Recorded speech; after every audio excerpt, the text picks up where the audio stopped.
Wala pala si Aman Sir Torts. May hapon. Patutos pang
Fresh from New York pa man.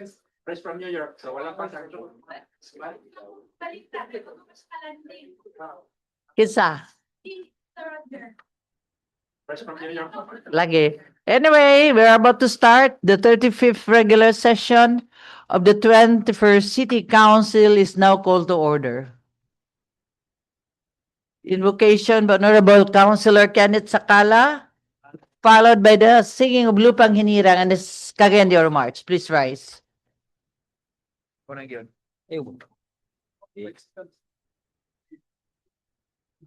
Let's put ourselves in the holy presence of God. In the name of the Father, and of the Son, and of the Holy Spirit. Amen. Heavenly Father, we come before you today with humble hearts as this council gathers in service to the people. We ask for your wisdom to guide every discussion, your clarity to shape every decision, and your peace to steady every voice in this chamber. Grant our leaders discernment to seek what is right and just, courage to stand for the truth, and compassion to serve with integrity and care for all members of the community. May our work today reflect a genuine desire for unity, progress, and the common good. Bless this session with respect and understanding. Help each person present to listen with openness and speak with purpose. Let every action taken here contribute to a stronger, more just, and more hopeful city. We entrust this gathering to you, asking that your guidance remain at the center of all that is said and done. Amen. In the name of the Father, of the Son, of the Holy Spirit. Amen.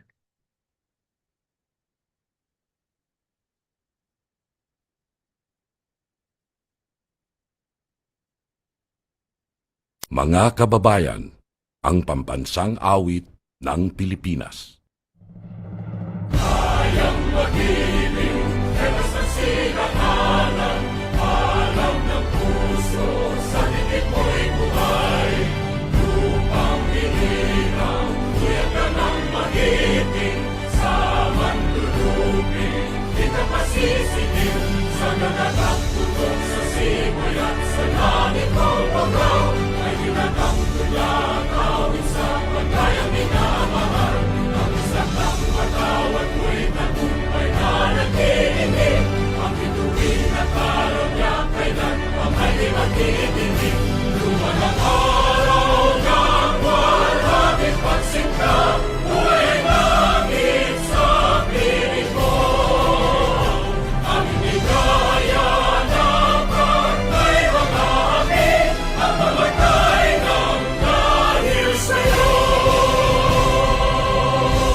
Please sit down.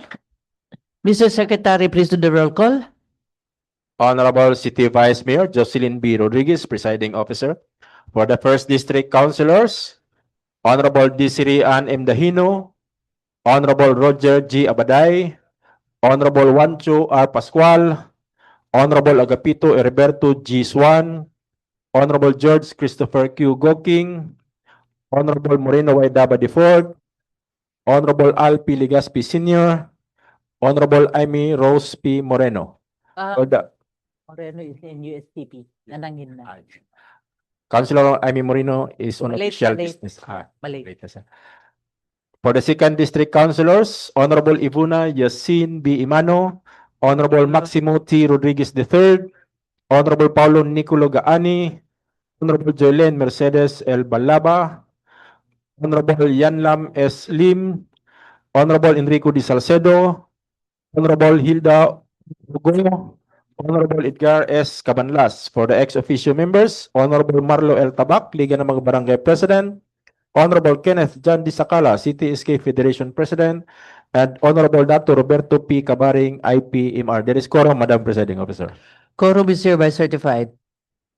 Maayong hapon sa tanan, honorable members of the 21st City Council, maayong hapon, and thank you very much for your presence during the performance of the OVM and Sanggunian.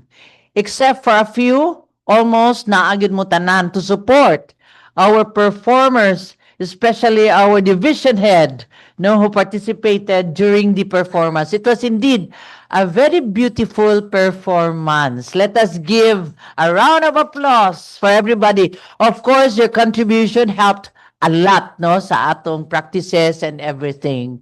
So let's just hope nga maka-place ta. And also, belated happy birthday, Councilor Gigi Go. Wala man ko ato nga tayo. But you had your cake, right? Okay. Belated happy birthday.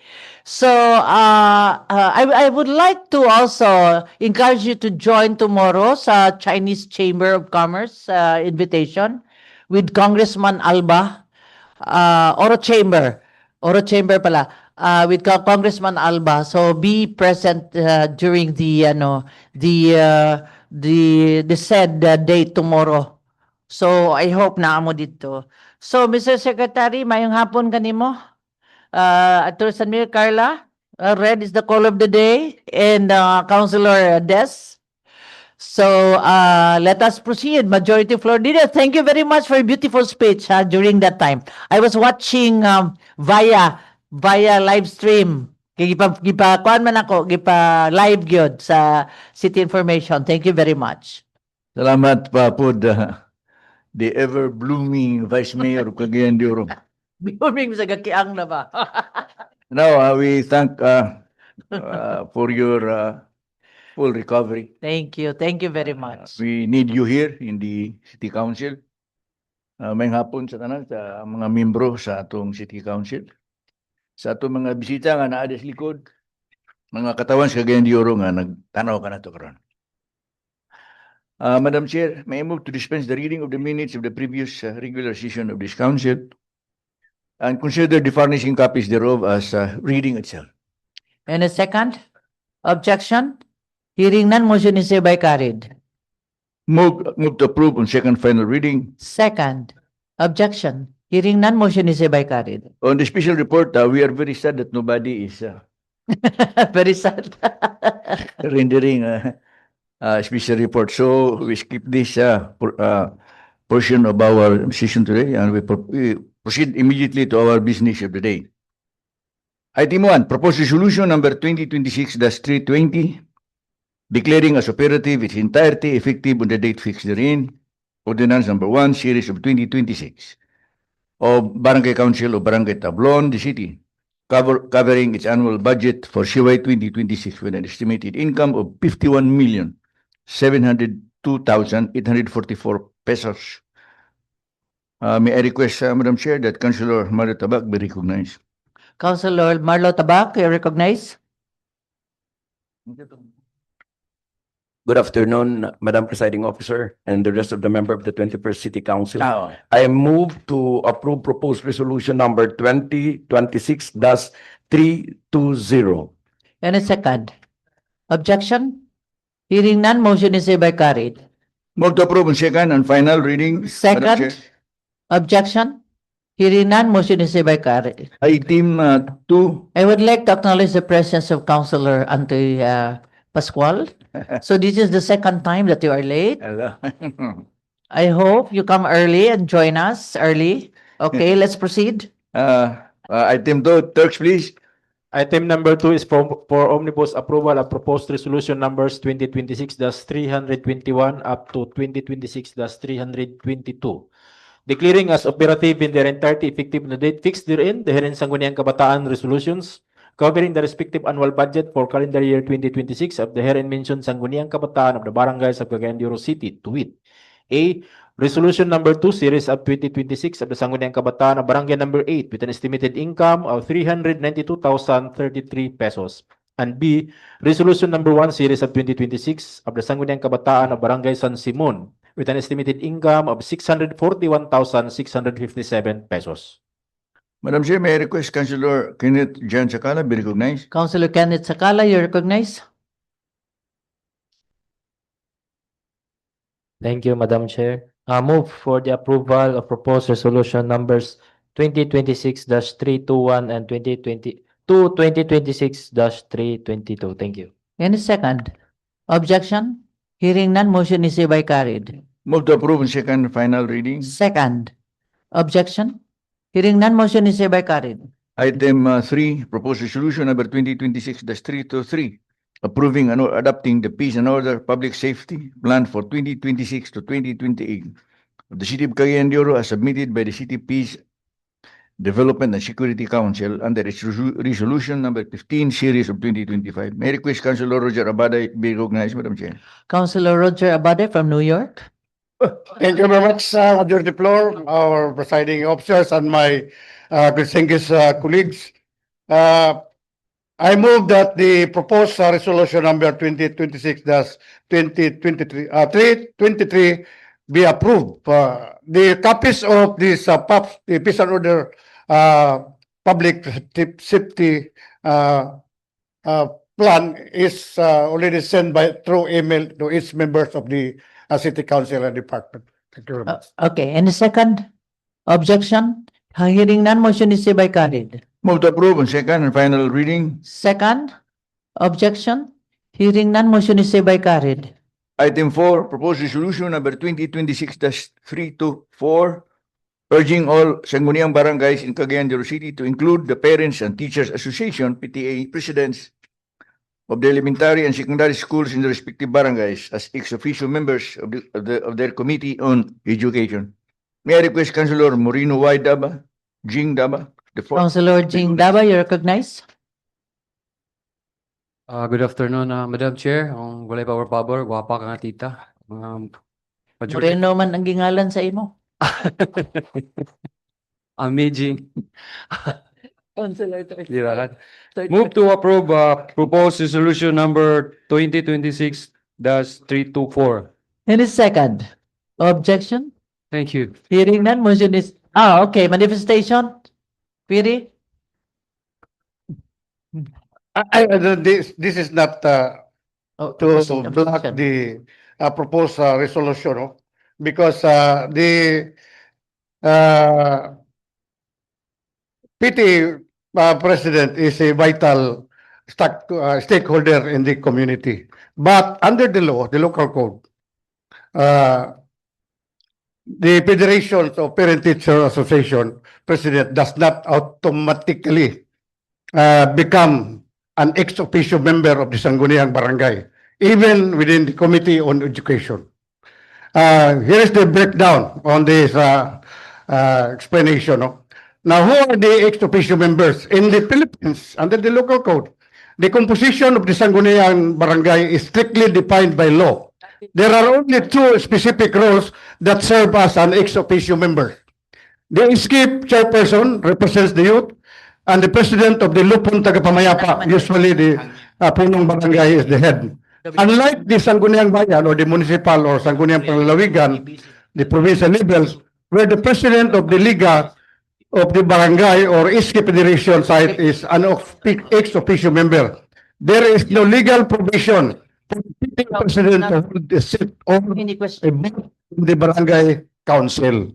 So the committee on education, when the PTA president is not a member of the council itself, they can still play a significant role by appointed membership or the PTA president to be a community representative or consultant or in committee education. In the barangay school board, under the certain local ordinance, the PTA president is open member of the local school board. This is a separate body from the Sangguniang barangay, Madam Chair. So the PTA president, the relationship between the Sangguniang barangay and the PTA federation president is just collaborative, not structural. Dili siya ma-affiliate sa structure sa Sangguniang, no?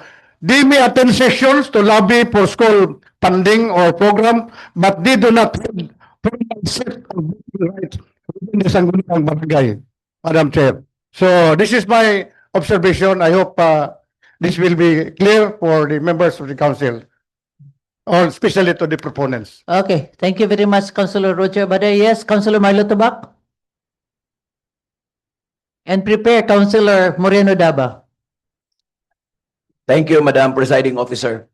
When this resolution passed by the school PTA in the division level to the Committee on Education, the Committee on Education transmit us the copy of that resolution, as the barangay affairs has a big role on looking for this resolution of the general PTA in the division level.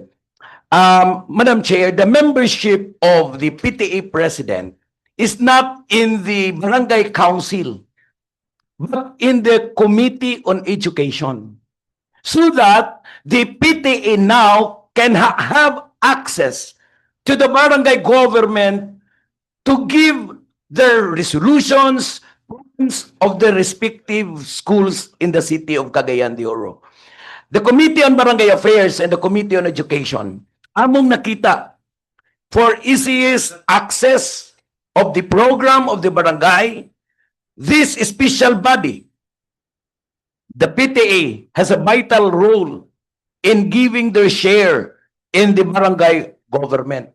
Mauna, nga among nakitaan, nga ang mga PTA president usahay, dili ga ika-acknowledge diya sa barangay.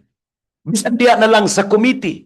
And remember, ang PTA gani dapat ma-invite sa barangay government and their formulation in the barangay development plan. Because these barangay PTA officers are more knowledgeable of the problem of the respective schools.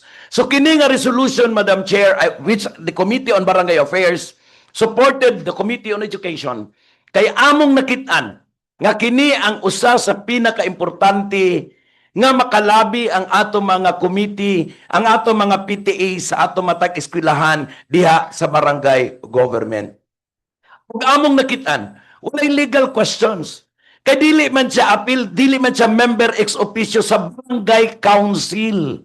He is only a member of the committee on education, which is a very important committee sub diha sa atong kabarangayan. Thank you, Madam Okay, Chair. thank you very much. Yes, Councilor Jing Daba, you have the floor. I'd like to acknowledge the presence of Councilor Aimee Moreno. Good afternoon again, Madam Chair. This proposed resolution was actually discussed during the Education Committee meeting, Madam Chair. We have invited different government agencies like the Department of Education and DILG, both offices including the city legal and offices within the city government. We are all supportive to this proposal since this will foster better coordination and communication between schools and barangay governments to enable to respond support for educational needs such as learning, material, safety, and student welfare, Madam Chair. So, Okay, thank you very much, Councilor Jing Daba. What is the pleasure of the House? Yes, Councilor Roger Baday? Do you recognize? Correct is the pronouncement of Councilor Tabacno.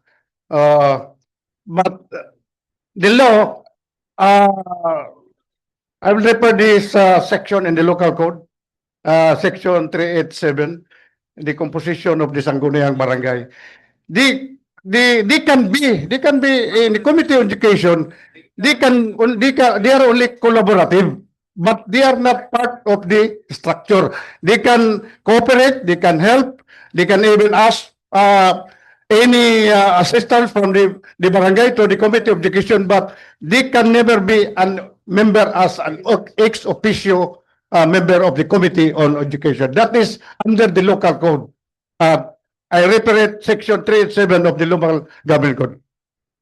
Okay, thank you very much, Councilor Roger Abaday. Yes, Councilor, Majority Floor Leader, Attorney Edgar Cabalas. Okay, those which are not included should not be included. That's the general principle. Kung wala ka malakip, di kay Ay, lakip. kapil-apil. So if you're a ex officio officer or member like the councilor, our ex officio here, Yeah. they have specific rights, which are protected by law, and it should be clear. If you are giving right to somebody, that right must have a clear basis, legal basis. To appoint somebody there as ex officio without a clear legal basis, it would seem it would be awkward to noun. Now, I would suggest to the committee that we will change the. There's nothing wrong here, except perhaps the semantics, the word used. Let us use the word regular resource person. Correct. Yes. Regular, ay na, konsulta kayo, magbayad ko niya.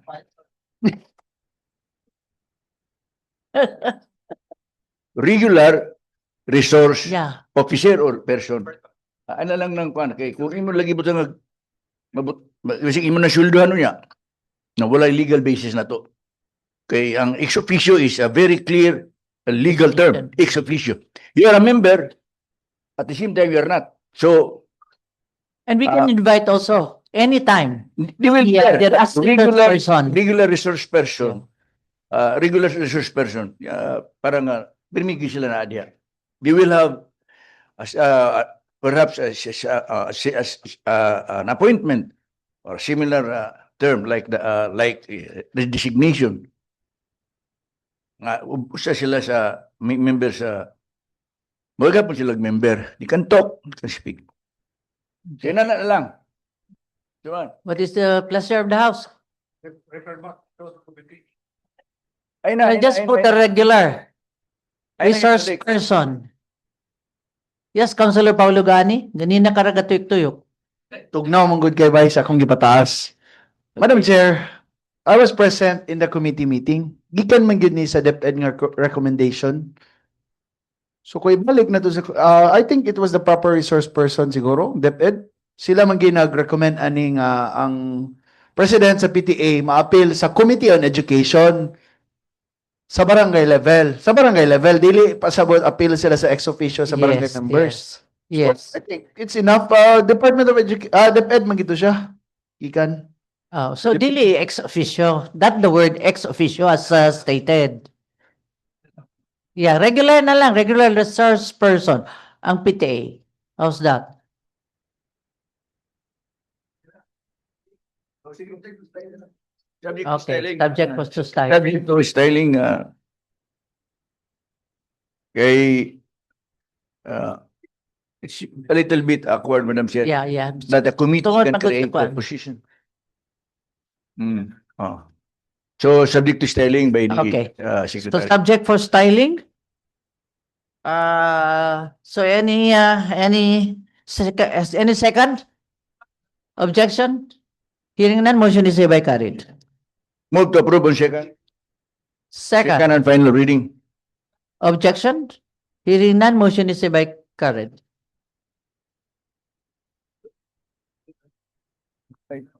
Number 5, okay. Item 5, Turks. Item number 5 is proposed ordinance number 2026-237, appropriating the sum of 203,125 pesos and 2 centavos from the item non-office General Public Services Sector Special Purpose Fund, Terminal Leave Benefits monetization of leave credits earmarked for Miss Jilly A. Pacino, Local Legislative Staff Officer 3 of the Office of the Sangguniang Panglungsod, City Secretary, in the 2026 annual budget to be made available for the payment of the terminal leave pay of the herein former employees of the Office of the Sangguniang Panglungsod, City Secretary, to wit. Number 1, Rina V. Nakaya, Administrative Assistant 5, the amount of 173,582 pesos and 90 centavos.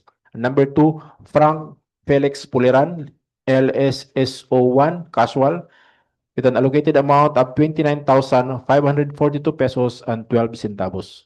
Madam Chair, may I request Councilor Yan Lam Lim be recognized? Councilor Yan Lam Lim, you recognize. Madam Chair, may hapon start. I move for the approval of ordinance number 2026-237. Any second? Objection. Hearing none, motion is hereby carried. Move to approve on second final reading. Second? Objection. Hearing none, motion is hereby carried. Those item 6.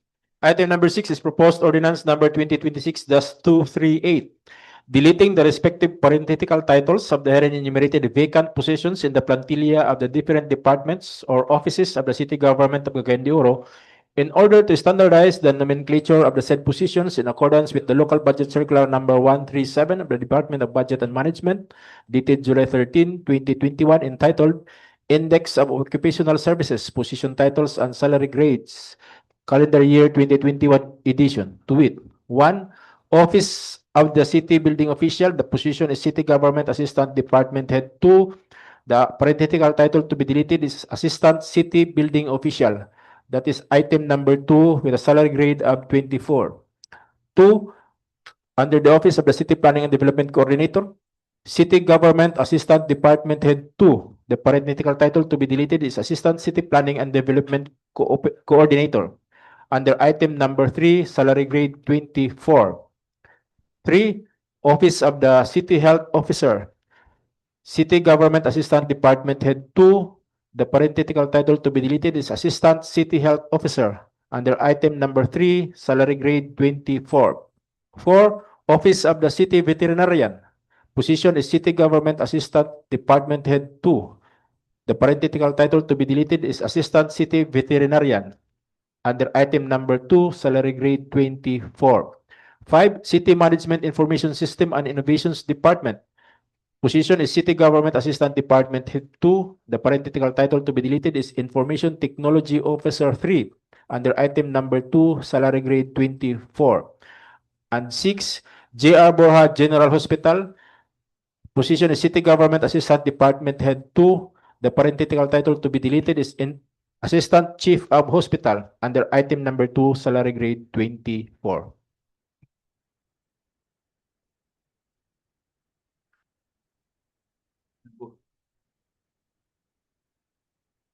Madam Chair, may I request Councilor Des Dahino be recognized? Councilor Des Dahino, you recognize.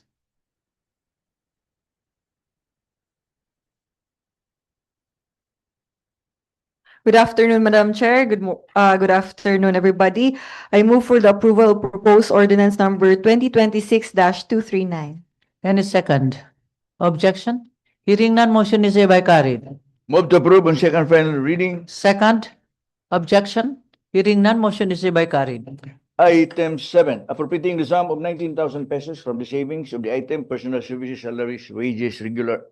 Under item number 4, Public Services Officer 3 of the Office of the City Public Services Officer, the city, for the period January 1 to 12, 2026, and in the 2026 annual budget to be made available for the payment of the unpaid representation allowance and transportation allowance for the period December 2025 of Ms.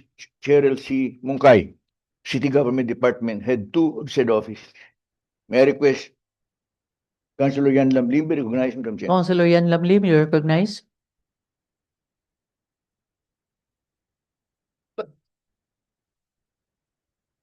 I move to the approval of ordinance number 2026-239. Any second? Objection? Hearing none, motion is hereby carried. Move to approve on second final reading. Second? Objection? Hearing none, motion is hereby carried. Item 8, proposed ordinance number 2026-240, approving the development permit DP of the NHA Barangay Nazareth Housing Project located in Barangay Nazareth, the city, with an area of 1,929 square meters containing 35 lots under BP 220 as applied for by the National Housing Authority, represented by its OIC, Regional Manager, OIC District Manager, Engineer Homer TZSAR, subject to the conditions imposed by the Office of the City Engineer, City Housing and Urban Development Department, and the Office of the City Planning and Development Coordinator. May I move to approve this ordinance, Madam Chair? Any second? Objection? Hearing none, motion is hereby carried. Move to approve on second final reading. Second? Objection? Hearing none, motion is hereby carried. Item 9, proposed ordinance number 2025-076, amending section 32, chapter 7 of the ordinance number 13992 2020, otherwise known as the Ease of Doing Business Ordinance of Cagayan de Oro City, in the manner provided for herein. May I request Councilor John Rodriguez be recognized for his explanatory note. Councilor John Rodriguez, you are recognized. Thank you, Madam Chair. Thank you, Majority of our Leader, Councilor Attorney Edgardo Cabadlas, and of course to Minority Floor Leader Agapito Suwan. Edgar and Aga. Correction. Edgar, not Edgardo. And Aga. Yeah, Aga Suwan.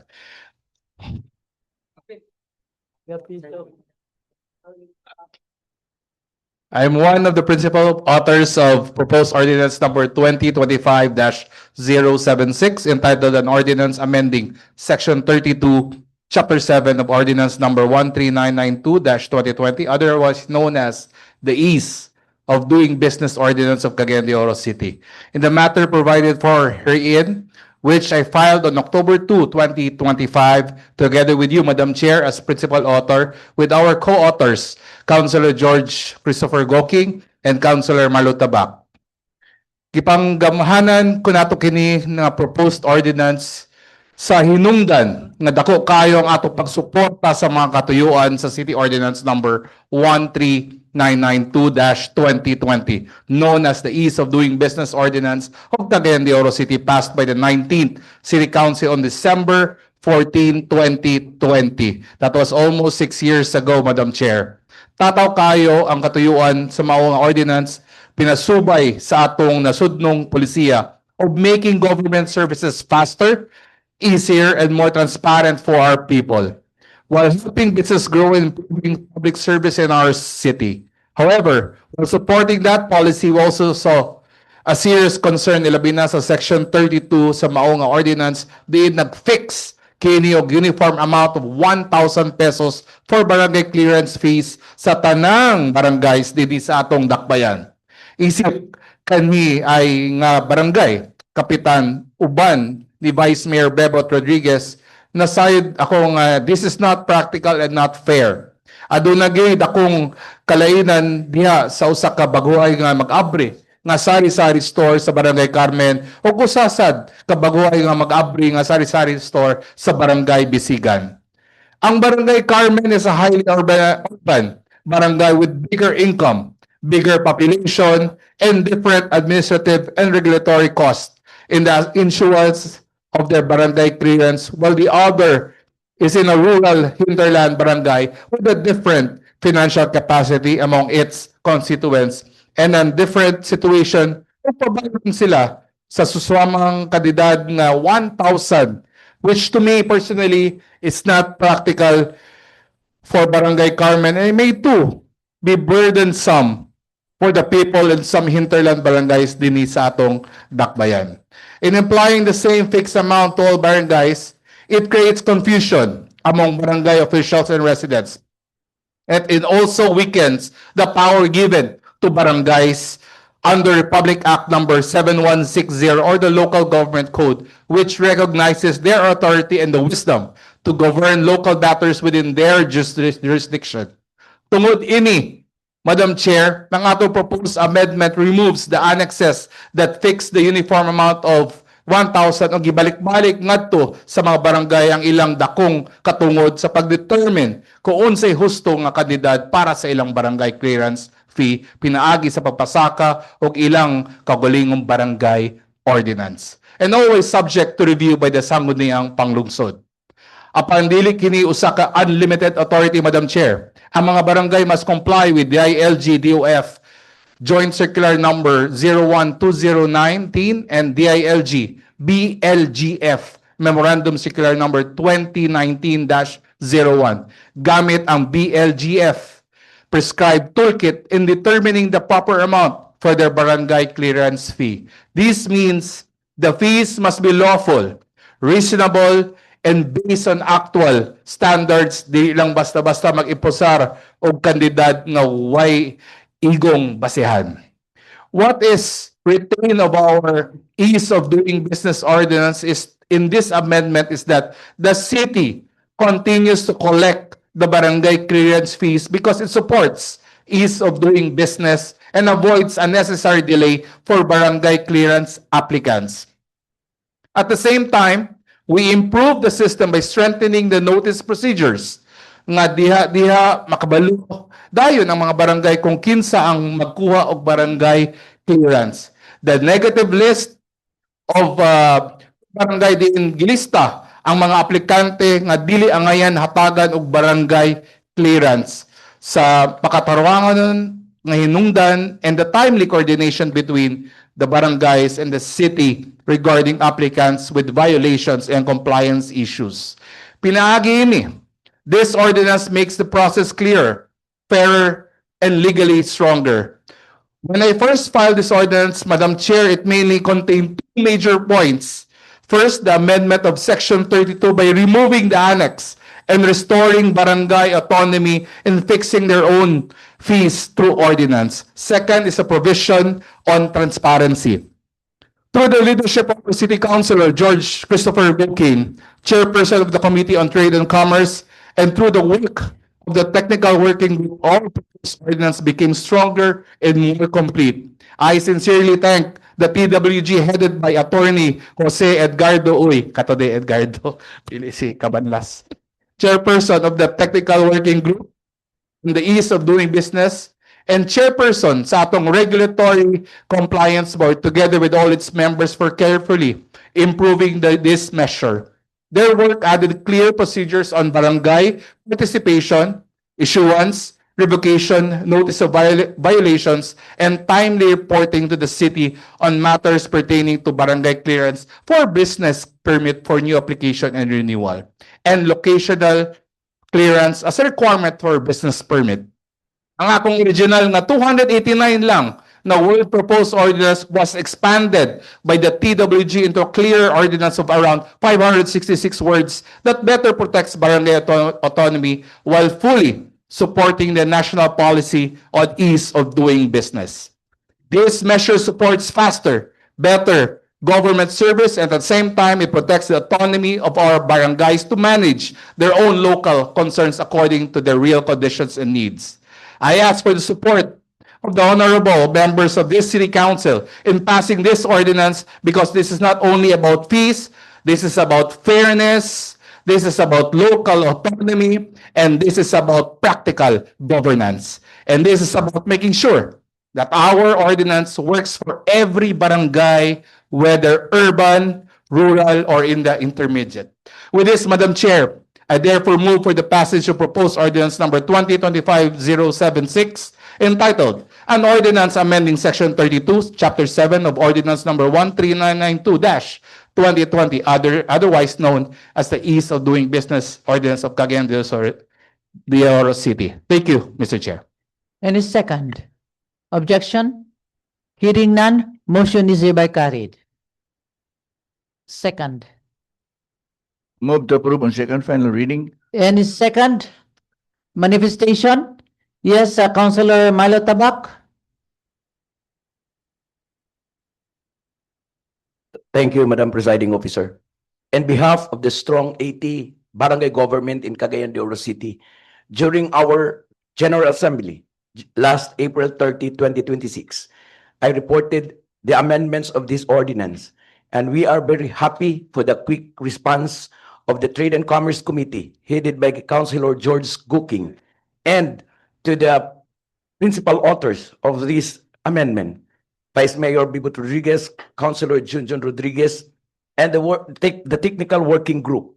Dako namong kalipay, because under the ordinance, this ordinance must be reviewed 5 years after. This is very timely, Madam Chair, nga na-review na gyud ang maong nga ordinansa. O ang atong mga kabaranggayan, dako nga nagpasalamat sa 21st City Council nga kini nga hapon na atong maaprubahan o magsugod na usab sila pag-amend sa ilang mga barangay ordinance, umubalik din sa konseho for discussion para mapalapad ang atong mga kalihukan sa atong kabaranggayan. For this, Madam Chair, thank you very much and manihapon sa tanan. Thank you very much. Yes, Councilor Chris Gokik, you have the floor. I'd like to manifest and congratulate everybody nga at least mas plaster na atong financial system sa atong mga kabaranggayan. O kaning nahitabong ato ning gi-approve ang proposed amendments was a product of very intensive technical working group nga discussions. So karon ni-apil na gyud ang BLGF, DOF ug ang DILG, and after extensive study, I'm happy to have been part of this. And again, congratulations, and then mo siya, daghang salamat. Thank you very much. Any objection? Hearing none, motion is hereby carried. Congratulations, a round of applause. Humana ba ang second reading? Move to approve. Second. Uli, yan naman gi-motion. Humana ang second, Councilor. Madam Chair, for inclusion, may I move to include items 10 to 12 in our agenda today.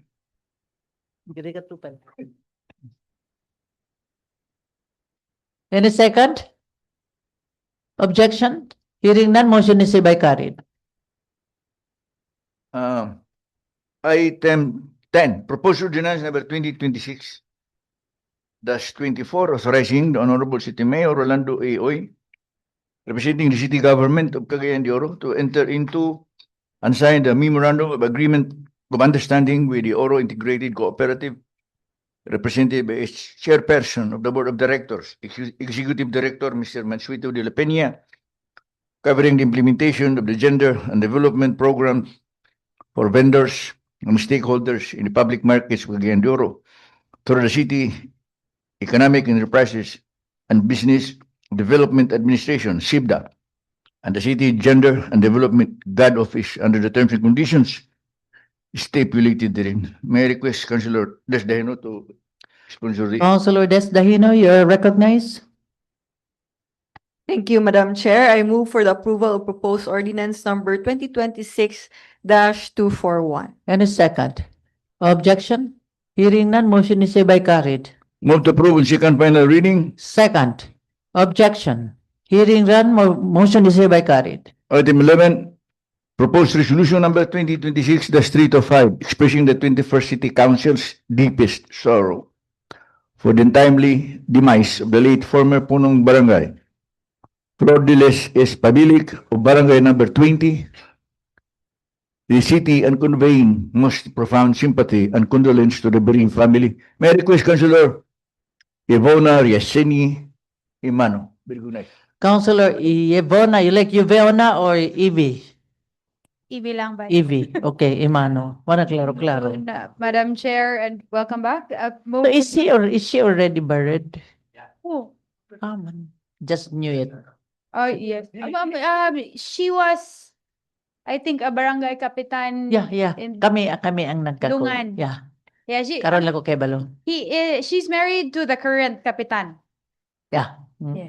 Siya nga ako ang Yeah. ang Ang babae wife. may ang wife. Yes, ma'am. Anyway, sige, proceed. Move for approval, Madam Chair, proposed resolution number 2026-325. Any second? Objection? Hearing none, motion is hereby carried. Move to approve on second final reading. Second? Objection? Hearing none, motion is hereby carried. Can we include the same resolution for another former barangay captain of Bugo? Turkish nga na to, Morial. Ah? Oh, yeah, oh. Si Muriel? Former barangay captain of Bugo. So can we include that? Move by members present. Okay. Item 12. 13. Ah, 12 man lagi ni. Para ang para magsunod ang mga condolences ma. 13. Item 12 na to. Madam Chair. Any second objection? Hearing none, motion is hereby carried. Move to approve on second final reading. Second objection? Hearing none, motion is hereby carried. Item 13, proposed resolution number 2026-326, congratulating and commending Engineer Wilson Igmelan Binamera Jr. of the University of Science and Technology of Southern Philippines, Cagayan de Oro City, for giving honor to the city by ranking third in the recent registered electrical engineering licensure examination. May I request Councilor Ivo Yvona, moved by all members present and seconded by all members present. any okay Oh, na? Dili yes. na tawagan si Evie? Sino daw siya? Ah, okay. Kaya gusto niya. Yvona, maganda mag-ingon. Evie. Oh, anyway, any second objection? Hearing none, motion is hereby carried. You know, his father called her, I think Yazini, not Yazin, Yazin. Evie. So, move to approve on second final reading. Second objection? Hearing none, motion is hereby carried. There being no other matters to attend to, Madam Chair, may I move for the adjournment of the session?